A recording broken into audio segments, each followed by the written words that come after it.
Imagine for a moment that somewhere in the middle of Texas there was a large foreign military base, say Chinese or Russian. Imagine that thousands of armed foreign troops were constantly patrolling American streets in military vehicles. Imagine they were here under the auspices of keeping us safe, or promoting democracy, or protecting their strategic interests. Imagine that they operated outside of U.S. law and that the Constitution did not apply to them.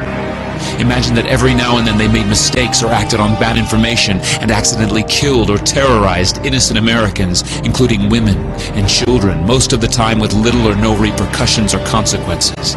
Imagine that they set up checkpoints on our soil and routinely searched and ransacked entire neighborhoods of homes.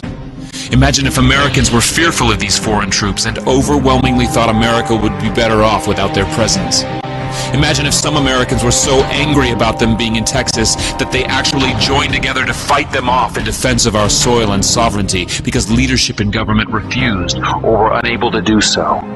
Imagine that those Americans were labeled terrorists or insurgents for their defensive actions and routinely killed or captured or tortured by the foreign troops on our land.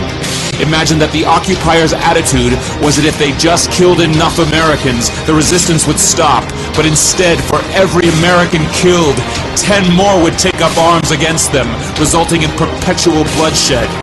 Imagine if most of the citizens of the foreign land also wanted these troops to return home. Imagine if they elected a leader who promised to bring them home and put an end to this horror.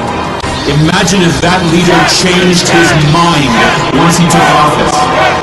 The reality is that our military presence on foreign soil is as offensive to the people that live there as armed Chinese troops would be if they were stationed in Texas.